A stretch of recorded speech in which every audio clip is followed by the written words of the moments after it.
नमस्कार, मैं जितेंद्र चतुर्वेदी। प्रधानमंत्री नरेंद्र मोदी पाकिस्तान और बांग्लादेश का नक्शा बदलने जा रहे हैं, इस बात का ऐलान उन्होंने भूटान से कर दिया है। हालांकि तब आप कहेंगे कि हमने तो सुना नहीं, तो खैर मैं आपको सुनाता हूं कि पीएम ने जो कहा उसका मतलब क्या है। वहां क्या कहा पीएम ने कि जो कोई भी दिल्ली ब्लास्ट का जिम्मेदार है उसको बख्शा नहीं जाएगा। अब ये जो पीएम ने कहा ये अनायास ही नहीं कहा। ब्लास्ट जब हुआ तो उस रात प्रधानमंत्री लगातार संपर्क में थे, रात भर, बावजूद इसके कि वो भूटान में थे, लेकिन फिर भी इस घटना को लेकर वो पूरा अपडेट इंटेलिजेंस एजेंसियों से, रॉ से, डोभाल साहब से पूरा वो ले रहे थे कि क्या कुछ हुआ है, कौन लोग इन्वॉल्व हो सकते हैं। उधर आप देखिए कि पीएम जो है वो अपने तमाम आला अफसरों के साथ फोन पर संपर्क में थे और इस ब्लास्ट के बाद हलचल अगर कहीं मची हुई थी तो वो पाकिस्तान में और बांग्लादेश में। क्यों? क्योंकि पीएम को जो ब्रीफ किया जा रहा था उसी ब्रीफ में यह तय हो चुका था कि ये जो अगल बगल दोनों देश हैं, एक यूनुस की अगुवाई वाला, दूसरा मुनीर की अगुवाई वाला, इसका इलाज करना बड़ा जरूरी है। असल में वो जो ब्रीफिंग थी उसी ब्रीफिंग में दो तीन चीजें बड़ी साफ तौर पर पीएम को बताई गई। और आप देखिए 11 तारीख को जब पीएम ने कहा तो उन्होंने ये बात बताई कि मैं रात भर बातचीत हुई है और हमारी जो एजेंसियां हैं वो तह तक जाएंगी कौन इसके पीछे जिम्मेदार है। बड़ी चीज यह है कि पीएम को बता दिया गया कौन जिम्मेदार है। पीएम को यह भी बता दिया गया कि क्या कुछ जो है इसमें हुआ है। लेकिन अभी कहा जाता है ना कि पीटने से पहले जो अपने आप को दुनिया का हेड कांस्टेबल कहते हैं उनके पास और यूएन जो संस्था बन रखी है उसके लिए दस्तावेज तैयार कराया जा रहा है।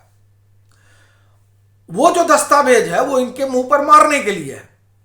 बाकी पीएम को ये पूरा ब्रीफ हुआ है कि क्या खेल खेला गया है।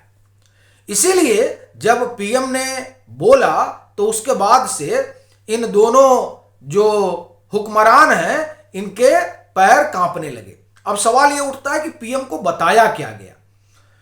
तो वो प्रारंभिक जांच पड़ताल में चीजें निकलकर सामने आई हैं और वहीं से असल में भूगोल बदलने की कहानी शुरू हो रही है। जो प्रारंभिक जांच हुई उसमें दो बातें बड़े साफ तौर पर दिखाई दे रही हैं। पहला ये कि जैश है और मतलब उसी का स्लीपर सेल है, और दूसरा ये कि इसमें केमिकल के इस्तेमाल की जो है बात निकलकर सामने आ रही है। अब ये दोनों बातें जो है वो पाकिस्तान और बांग्लादेश के लिए समान रूप से खतरे की घंटी है। अब आप कहेंगे कि इसमें पाकिस्तान तो समझ में आता है, बांग्लादेश कहां से आ गया। तो पहले बांग्लादेश की कहानी जान लेते हैं, फिर आते हैं पाकिस्तान पर, क्योंकि पाकिस्तान की पिटाई ज्यादा होनी है। देखिए ये जो जैश है, जैश भारत के खिलाफ आतंकी घटनाएं फैलाने में अव्वल रहता है, लश्कर और जैश। तो अभी तो जैश वाला मामला है। पिछली बार क्या हुआ था कि टेरर कैंप को ध्वस्त किया गया था, तो ये बांग्लादेश में भी इनका टेरर कैंप बन रहा है। तो भाई अब जब कार्रवाई होगी तो समान रूप से होगी। टेरर कैंप तो हमको दोनों तरफ हटाने हैं, एक बात। दूसरी बात, भारत ये नहीं चाहता है कि हमारे बगल में दूसरा पाकिस्तान बने, यानी जो पूरब में पड़ोसी या तो ठीक ठीक रहे और अगर ठीक ठीक नहीं रहेगा तो उसे पीट पाट कर ठीक करना पड़ेगा, क्योंकि हम दक्षिण एशिया में शांति चाहते हैं और उसके लिए जो करना होगा वो किया जाएगा। इस लिहाज से आप देखें तो सिलीगुड़ी कॉरिडोर में बाकायदे S-400 लगाया गया है, मिसाइलें तैनात की गई हैं, जेट फाइटर वहां आसमान में उड़ाए जा रहे हैं, सेना तैनात की गई है। यह दिखाने के लिए नहीं की गई है, यह बताने के लिए की गई है कि अब तुम्हारा नंबर भी लग गया है यूनुस। तो इसलिए अब यूनुस की सरकार के लिए मामला बहुत गड़बड़ हो गया, चूंकि ये भी कट्टरपंथियों के लिए एक तरह से कहा जाए कि आरामगाह बना रहे हैं, और वो कट्टरपंथी भारत के खिलाफ ही जो है जहर उगलते हैं। अब ये जो जमात जिसको इन्होंने छोड़ा है, पाबंदी हटाई है, इस जमात का सर्वे सर्वा ही है जो आईसीएस बांग्लादेश का हेड है। और ये ध्यान रखिएगा कि आईसीएस उन संगठनों में शुमार है जिसको तैयार करने में परिवारों का हाथ रहा है, जिसमें हिलरी क्लिंटन का नाम आता है कि उन लोगों ने फंड वंड किया था, अरब का भी नाम आता है, यानी इस तरह के मुल्क और बड़े भारी लोगों का नाम आता। अब अगर आईसीएस बांग्लादेश में खड़ा है तो जाहिर सी बात है कि कुछ लोग हैं जो नहीं चाहते हैं, उनको भारत के हित से बड़ा कष्ट है, तो भारत के हित को खराब करने के लिए बांग्लादेश में पाल पोस रहे हैं। पीएम स्पष्ट है कि बांग्लादेश या तो सुधरेगा और नहीं तो इसको सुधारा जाएगा।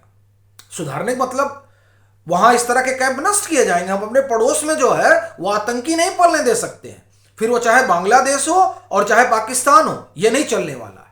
ये एकदम साफ संदेश है।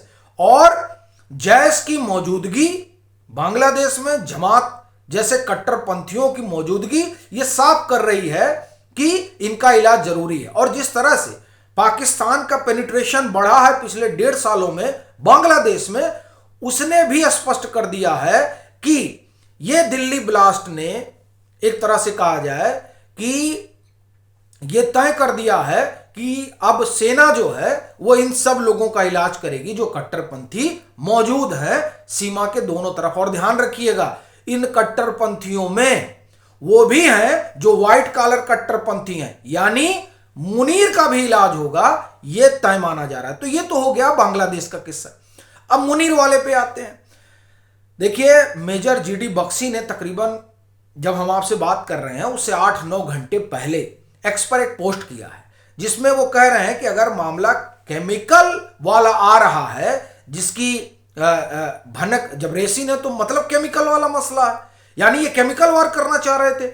अब जो न्यूक्लियर डॉक्ट्रिन है भारत की, उस न्यूक्लियर डॉक्ट्रिन के लिहाज से अगर जैसे भारत ने कहा है ना कि हम पहले न्यूक्लियर का इस्तेमाल नहीं करेंगे, ठीक है, भारत ने प्रतिबद्धता जाहिर की है, लेकिन अगर मामला इस तरीके का आ जाए जहां आपने केमिकल वेपन का इस्तेमाल करने का सोच रहे हैं, तब यह डॉक्ट्रिन कहती है कि उसके बाद हमारे पास ये एकाधिकार सुरक्षित है कि हम क्या करेंगे। ये बाकायदे मेजर जीडी बख्शी ने लिखा कि ये भारत की न्यूक्लियर डॉक्ट्रिन जो पब्लिक ओपन है, मतलब वो उपलब्ध है, गूगल पे जाइए निकालिए और उसमें ये बातें हैं। इसका मतलब ये हो गया कि मुनीर के लिए खतरे की घंटी बज चुकी है। और इसीलिए जब दिल्ली में ब्लास्ट हुआ और रेसिन वगैरह के ट्रेस मिले, अमोनियम नाइट्रेट मिला और उसके बाद में रेसिन तो पहले ही पकड़ा गया था रेड के दरमियान, तो वहां की जो सेना के तमाम अफसर हैं उन्होंने कहा भैया हम रिजाइन कर रहे हैं। क्यों? क्योंकि अफसर समझ गए कि क्या होने वाला है। उनको तो साफ दिखाई दे रहा था कि अब हमारा भविष्य क्या है। तो इसलिए वहां सेना में पैनिक क्रिएट हो गया है। मुनीर आदेश दे रहे हैं, सेना करे हमसे रिजाइन ले लो। अब तुम्हारा आदेश सुने कौन? इतना बड़ा जो है बवाल पाले हो। अच्छा, उस वहां पर एक चीज और जो वहां के कहें कि उनको विसिल ब्लोअर कह सकते हैं, उन लोगों का मानना है, वो आदिल राजा, इंडिया टुडे ग्लोबल ने उनका बाकायदे उनसे बातचीत की, तो उसमें आदिल राजा बताते हैं कि ये जो पूरा खेल है वो खेल कुछ जो आका है पाकिस्तान के उन लोगों ने रचा है, और वो लोग भारत की ताकत से परेशान है, तो भारत को चेकमेट करना चाहते हैं। तो चेकमेट, और खास तौर से नेवल फोर्स से बड़ा परेशान है, तो चेकमेट करने के लिए उन्होंने इनको खूब पैसा वैसा खिलाया। इन्होंने जैस पैस के पास पैसा भेजा और कहा कि कुछ कुछ करो, कुछ कुछ करोगे तो भारत जो है फिर तुमसे जब आएगा तो हम लोग मिलकर निपट लिया जाएगा। तो मुनीर को लगा कि ये सही समय है, एक तो अपने हम जो संविधान संशोधन वगैरह करा रहे हैं उसको एक लेजिटमेट आधार देने का, कि भारत से लड़ लेंगे तो, और आका लोग इनके कह ही रहे हैं कि तुम चिंता मत करो हम खड़े रहेंगे, तो हम जो है फिर यहां पर बन जाएंगे सबसे बड़े बादशाह। लेकिन ये भूल गए कि जिन जिन लोगों ने इनको चने की झाड़ पे चढ़ाया है वो चढ़ा तो दिए, लेकिन बात यह है कि अब सेना इनके साथ खड़ी रहेगी कि नहीं खड़ी रहेगी। नोटम वोटम जारी हो गया है क्योंकि पैनिक कंडीशन में है, पर जो इन्होंने अपराध किया है उस अपराध की सजा इनको मिलने वाली है। ये बात जान रहा है पाकिस्तान का हर वो व्यक्ति और सेना का जो जानता है कि जब भारतीय सेना उतरती है तो किस तरह से दौड़ा दौड़ा कर पीटती है। ठीक है, तो इसलिए जो है सेना में वहां पैनिक है। और जब भूगोल बदलने की बात कर रहा हूं तो देखिए वो कोई मामला एकदम सेट है। बांग्लादेश का हमने बता ही दिया, यहां अफगानिस्तान जो है वो इनको ठीक दुरुस्त करने में लगा हुआ है। अभी जब 10 तारीख की बात हो रही थी, यानी दिल्ली में ब्लास्ट हुआ, तो उसी समय इनके यहां भी खूब फुलझड़ी फूट रही थी। हालांकि जो इनके ख्वाजा आसिफ हैं वो भारत के ऊपर मर रहे हैं, लेकिन भारत का इससे कोई लेना देना नहीं है। जाहिर सी बात है, भारत ना इस तरह की चीजों में भरोसा रखता है और ना करता। उसको करना होगा तो सीधा करता है, जो ऑपरेशन सिंदूर में उसने करके दिखाया।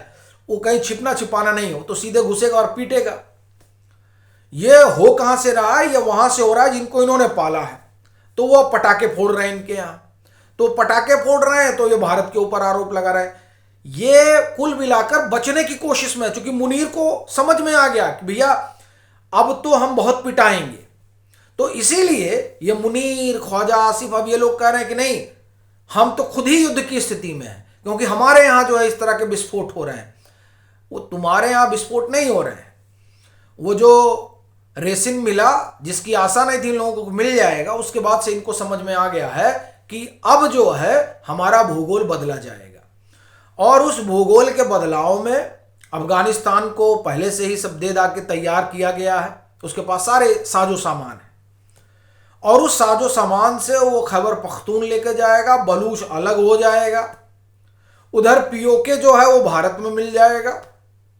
हमारा हिस्सा है ही है, हम अपने हिस्से को ले लेंगे, तुम अवैध कब्जा कर रखे हो, और फिर इनके पास जो बचा खुचा रहेगा उसमें अपना काम चलाएंगे। ये एक तरह से कहा जाए कि तकरीबन तकरीबन तय माना जा रहा है।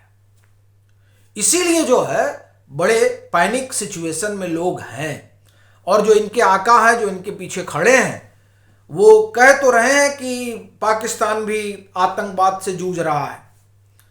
तो जूझ रहा है, तो जब इस बार जूझ के दोनों अलग हो जाएंगे तब समझ में आएगा कि क्या चल रहा है। बाकी आपकी अपनी क्या राय है, ज़रूर साझा करिए। मतांतर से नहीं जुड़े हैं तो जुड़िए, लाइक कीजिए और साझा करिए।